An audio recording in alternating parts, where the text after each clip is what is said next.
ہے۔ حضرت عمر نے اسے اپنے پاس بلایا۔ آپ نے اپنا ہاتھ پیچھے کیا اور کہا، بیٹا میرے ہاتھ میں کیا ہے؟ جادوگر نے کہا، کنکریاں۔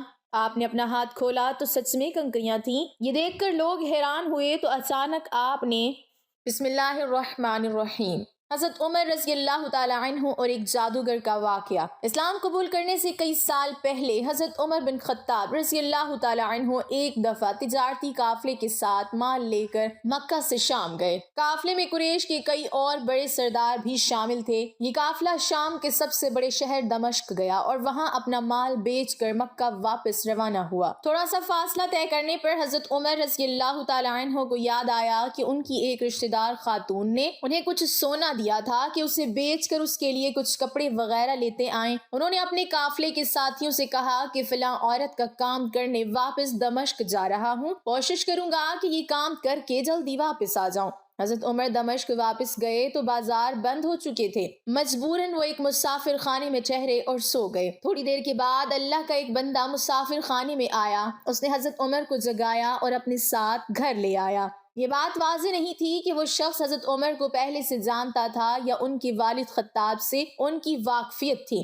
انہوں نے حضرت عمر کی بڑی خاطر مدارت کی۔ کھانا کھا کر تو وہ سو گئے اور ان کا میزبان رات بھر عبادت کرتا رہا۔ صبح کو حضرت عمر بیدار ہوئے تو ان کے میزبان نے کہا کہ اکیلے بازار مت جانا، بازار میں لٹیرے اکثر مسافروں کو لوٹتے رہتے ہیں، میرے ساتھ چلنا۔ یہ کہہ کر وہ سو گیا۔ کیونکہ رات بھر جاگ رہا تھا، حضرت عمر نے اسے جگانا مناسب نہیں سمجھا اور اکیلے ہی بازار چلے گئے۔ ابھی بازار کھلا بھی نہیں تھا، وہ بازار کھلنے کا انتظار کرنے لگے۔ کچھ دیر کے بعد ایک عیسائی پادری اپنے نوکروں کے ساتھ آیا اور حضرت عمر کی طرف اشارہ کر کے اپنے نوکروں کو حکم دیا کہ اس شخص کو پکڑ لو، یہ گرجے کا کام بہت اچھی طرح سے کر لے گا۔ اس زمانے میں حضرت عمر بڑے تن و من پہلوان تھے۔ پادری کے نوکروں نے ان کو پکڑ لیا اور ایک پرانے گرجے میں لے گئے۔ پادری نے ان کو ایک ہتھوڑا دیا اور ان کو گرجے کی ایک دیوار توڑنے پر لگا دیا۔ ایسا معلوم ہوتا تھا کہ وہ اس جگہ پر ایک نیا گرجا بنوانا چاہتا تھا۔ حضرت عمر دن بھر کام کرتے رہے۔ کہیں شام کو جا کر چھٹی ملی، وہ تھکے ہارے واپس مسافر خانے میں آ کر بیٹھ گئے۔ پہلے ہی دن ایک آدمی پھر آیا اور اس نے پوچھا کہ آپ کدھر چلے گئے تھے؟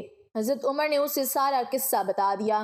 وہ شخص آج بھی ان کو اپنے گھر لے گیا اور ان کی بڑی خاطر مدارت کی اور انہیں تاکید کی کہ کل بازار جاتے وقت مجھے ساتھ لے جانا۔ اس کے بعد وہ عبادت میں مشغول ہو گیا اور حضرت عمر سو گئے۔ دوسرے دن حضرت عمر بیدار ہوئے تو اپنے نیک میزبان کو سوتے پایا۔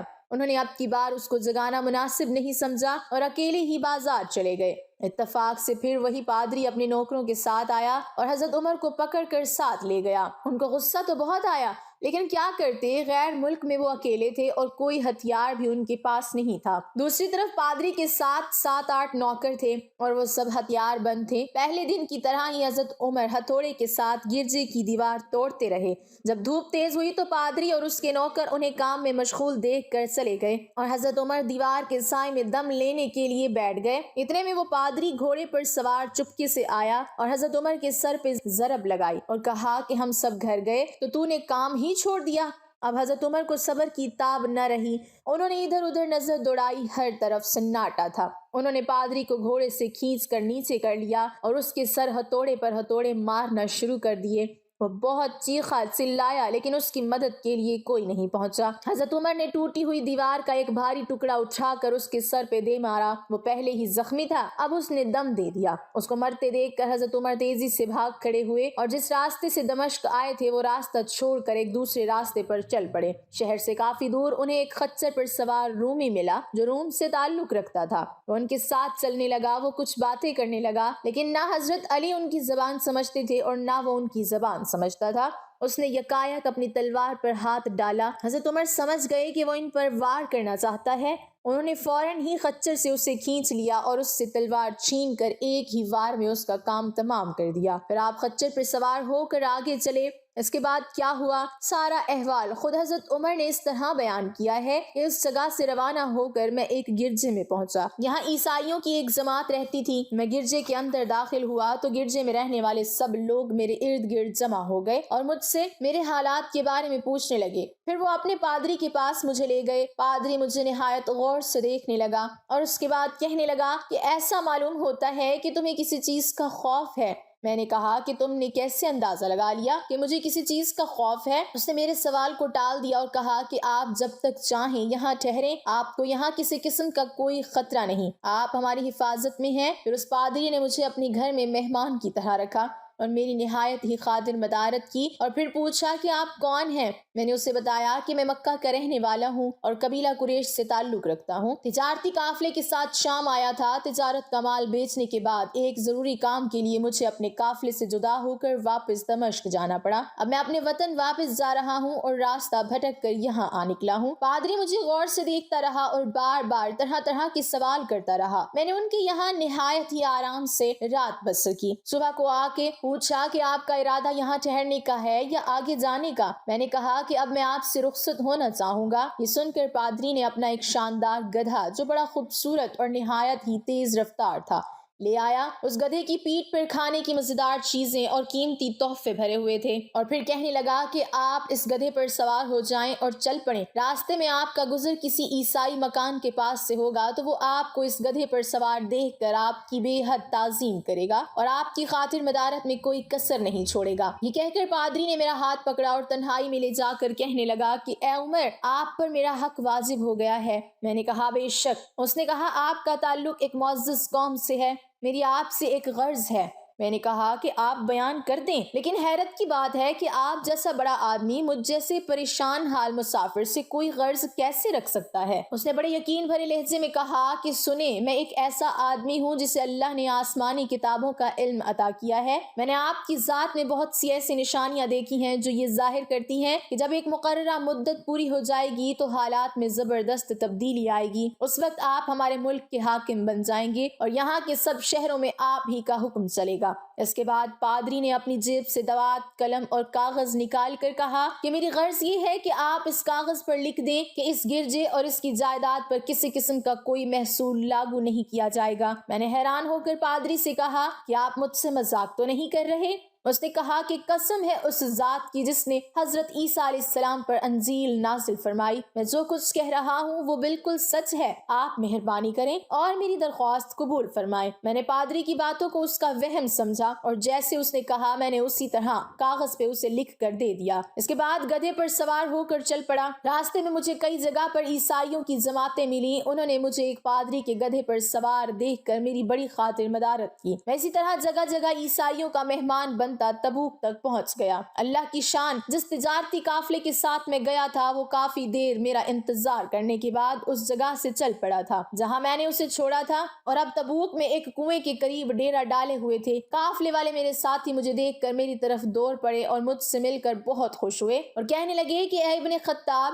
ہم لوگ تمہارا انتظار کرتے کرتے بالکل مایوس ہو گئے، تو ہم نے اس مکان کو کچھ کر دیا جہاں سے تم واپس دمشق گئے تھے، مگر تمہارے بارے میں ہم سخت پریشان تھے۔ یہ تو بتاؤ کہ اتنے دن تم کہاں رہے؟ میں نے وہ تمام حالات بیان کیے جو مجھے پیش آئے، لیکن پادری سے جو میری گفتگو تنہائی میں ہوئی وہ بالکل ظاہر نہیں کی، کیونکہ میں پادری کی ان باتوں کو اس کا وہم سمجھتا تھا اور اس کے عقیدے کی کمزوری سمجھتا تھا۔ قریش کے ایک سردار ابو سفیان بھی اس قافلے میں شامل تھے۔ انہوں نے مجھے اس شاندار گدھے پر سوار دیکھ کر کہا، ارے تم لوگ اس نوجوان کی خوش نصیبی تو دیکھو، اسے کسی ایسے میدان میں چھوڑ دیا جائے جہاں نہ پانی ہو نہ سبزہ، پھر بھی اسے رزق مل جائے گا۔ پادری نے رخصت کرتے وقت مجھ سے کہا تھا کہ جب میں اپنے ساتھیوں کے پاس پہنچ جاؤں اور گدھے کی ضرورت نہ رہے تو اس کی رسی کو مضبوطی سے باندھ کر گدھے کو اسی جگہ پر چھوڑ دینا۔ لہٰذا میں نے ایسا ہی کیا۔ یہ دیکھ کر ابو سفیان نے کہا کہ ارے یہ تم نے کیا کر دیا؟ گدھے کو ایسی جگہ پہ چھوڑ دیا جہاں پہ چور، اچکے اور درندے اکثر گزرتے رہتے ہیں۔ میں نے کہا اس کے مالک نے مجھے ایسا ہی کرنے کی ہدایت کی تھی، وہ اس کی عادتوں سے زیادہ واقف ہے۔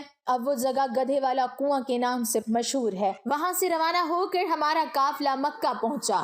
میری اور پادری کے درمیان جو گفتگو ہوئی تھی وہ مجھے بھلائی نہ بھولتی تھی۔ پہلے تو کئی دن تک میں نے اسے اپنے دل میں ہی رکھا، پھر مجھ سے ضبط نہیں ہوا اور یہ راز میں نے اپنے رشتہ دار خاتون کے سامنے ظاہر کیا جس نے مجھے سونا دیا تھا۔ وہ بڑی عقل مند خاتون تھی۔ اس نے مجھ سے کہا کہ اے ابن خطاب، میں تمہارے بچپن ہی سے تم میں اچھی نشانیاں دیکھ رہی ہوں۔ جب تم بہت چھوٹے بچے تھے تو میں نے ایک دفعہ خواب میں دیکھا کہ تم لمبے ہوتے جا رہے ہو اور تمہارا قد اتنا لمبا ہو گیا ہے کہ اس نے آسمان کو چھو لیا ہے۔ یہ دیکھ کر میں نے خواب میں کہا کہ ارے یہ میرے بچے کی کیا حالت ہو گئی ہے۔ کسی نے کہا کہ یہ لڑکا دنیا اور آخرت میں بھلائی پانے والا بنے گا۔ جاہلیت کے زمانے میں اس قسم کی باتوں کا مطلب میرے سمجھ میں نہیں آتا تھا۔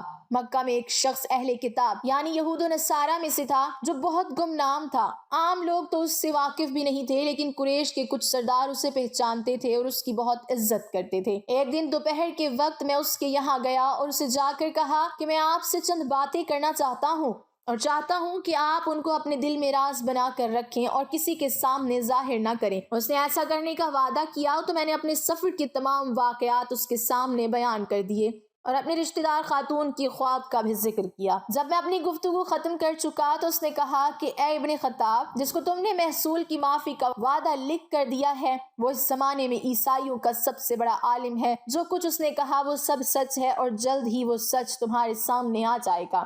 جہاں تک تمہاری رشتہ دار خاتون کے خواب کا تعلق ہے تو اس سے یہ ظاہر ہوتا ہے کہ مکے میں ایک بہت بڑا انقلاب آئے گا، زمانہ ایک نئی صورت اختیار کرے گا اور آنے والے زمانے کے آسمان اور زمین بدل جائیں گے۔ میں وہاں سے گھر چلا آیا اور اس کی ساری باتیں اپنے دل میں لیے رہا۔ تھوڑے ہی عرصے کے بعد قریش کی مجلسوں میں آپ صلی اللہ علیہ وسلم کا ذکر ہونے لگا۔ یہ لوگ اس بات پر چڑھتے تھے کہ محمد صلی اللہ علیہ وسلم اپنے آپ کو اللہ کا رسول کہتے ہیں، لوگوں کو بتوں کی پوجا کرنے سے منع کرتے ہیں اور ایک اللہ کو ماننے پر زور دیتے ہیں۔ جلد ہی اللہ تعالیٰ نے اسلام کو ظاہر کر دیا اور مجھے یقین ہو گیا کہ حالات وہی صورت اختیار کر رہی ہیں جس کی طرف آسمانی کتابوں کے عالم شام کے پادری نے اشارہ کیا تھا۔ نبوت کے 6 سال حضرت عمر نے اسلام قبول کر لیا اور رسول اللہ صلی اللہ علیہ وسلم کے جانثار ساتھی بن گئے۔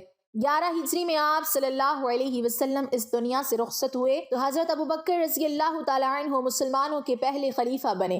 13 ہجری میں انہوں نے وفات پائی تو حضرت عمر رضی اللہ تعالیٰ عنہ خلیفہ بنے۔ ان کے سفر نامے کی روایات کرنے والے راوی کا بیان ہے کہ حضرت عمر فاروق رضی اللہ تعالیٰ عنہ اپنی خلافت کے زمانے میں شام تشریف لے گئے تو ایک بہت بوڑھا آدمی جس کے بال برف کی طرح سفید ہو چکے تھے عیسائیوں کی ایک جماعت کے ساتھ ان کی خدمت میں حاضر ہوا اور عرض کیا کہ اے امیر، کیا آپ مجھے جانتے ہیں؟ حضرت عمر رضی اللہ تعالیٰ عنہ نے فرمایا کہ اگر آپ شام کے فلاں شہر کے پادری ہیں تو میں آپ کو جانتا ہوں۔ اس نے کہا کہ جی ہاں، میں وہی پادری ہوں۔ حضرت عمر فاروق رضی اللہ تعالیٰ عنہ نے فرمایا کہ میں نے آپ سے لکھ کر جو وعدہ کیا تھا وہ آج بھی قائم ہے۔ اللہ تعالیٰ نے اپنے رسول صلی اللہ علیہ وسلم کے ذریعے ہمیں عزت بخشی، انہوں نے ہمیں اللہ تعالیٰ کے پسندیدہ دین اسلام کی طرف دعوت دی اور ہم نے یہ قبول کی۔ آپ ہی نے مجھے ان باتوں سے آگاہ کیا تھا، اب آپ کو کون سی چیز اسلام قبول کرنے سے روکتی ہے؟ بوڑھے پادری نے حضرت عمر کی باتیں سن کر اسی وقت اپنے ساتھیوں سمیت کلمہ پڑھ کر اسلام کی دولت حاصل کر لی۔ حضرت عمر رضی اللہ تعالیٰ عنہ کو جادوگروں سے بہت نفرت تھی۔ انہیں جہاں کہیں بھی پتہ چلتا کہ وہاں کوئی جادوگر ہے تو حضرت عمر رضی اللہ تعالیٰ عنہ انہیں قتل کرنے کا حکم دیتے تھے۔ حضرت عمر رضی اللہ تعالیٰ عنہ کے دور میں ایک شخص تھا جو لوگوں کو بتا دیا کرتا تھا کہ تمہارے ہاتھ میں کتنی کنکریاں ہیں، وہ یہ ظاہر کرتا تھا کہ مجھے غیب کا علم ہے۔ ایک دفعہ حضرت عمر رضی اللہ تعالیٰ عنہ نے اس جادوگر کو بلایا اور اپنے سامنے بٹھا لیا۔ پھر آپ رضی اللہ تعالیٰ عنہ نے اپنا ہاتھ پیچھے کیا اور اپنے ہاتھ میں کچھ کنکریاں اٹھا لی۔ پھر جادوگر سے کہا چل بتا میرے ہاتھ میں کیا ہے؟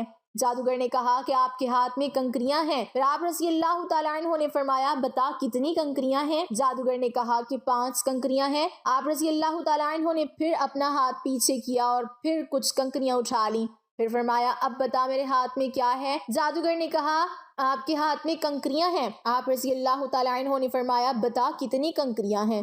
جادوگر نے کہا کہ مجھے نہیں پتا۔ ساری محفل حیران رہ گئی، آخر یہ کیا ماجرا ہے؟ پھر آپ رضی اللہ تعالیٰ عنہ نے فرمایا پہلے جب میں نے کنکریاں اٹھائی تھیں تو بھی پتا تھا کہ میرے ہاتھ میں کتنی کنکریاں ہیں، اس جادوگر نے میرا دماغ پڑھ لیا تھا۔ دوسری بار جب میں نے کنکریاں اٹھائی تو مجھے بھی نہیں پتا تھا کہ میرے ہاتھ میں کتنی کنکریاں ہیں، کیونکہ شیطان انسان کے جسم میں خون کی شکل میں دوڑتا ہے اور جادوگر شیطان کی پوجا کرتے ہیں جس سے شیطان ان کو ہر چیز ہر بات بتا دیتا ہے۔ اس محفل سے حضرت عمر رضی اللہ تعالیٰ عنہ لوگوں کو یہ بتانا چاہتے تھے کہ یہ جادوگر اللہ کو چھوڑ کر شیطان کی پوجا کرتے ہیں اور شیطان انسانی جسم کے اندر خون میں گردش کرتا ہے۔ اس سے ہمیں پتہ چلتا ہے کہ جو بات ہمیں پتہ ہوگی وہی ان جادوگروں کو بھی پتہ ہوگی، جو ہمیں نہیں معلوم ہوگی تو ان جادوگروں کو بھی نہیں معلوم ہوگی۔ اللہ تعالیٰ ہم سب کو قلب سلیم عطا فرمائے اور ہر قسم کے جادو ٹونے سے بچا کر قرآن و حدیث پہ چلنے کی توفیق عطا فرمائے، آمین۔ ناظرین، کمنٹ باکس میں اللہ تعالیٰ کے 99 ناموں میں سے ایک نام ضرور ٹائپ کریں۔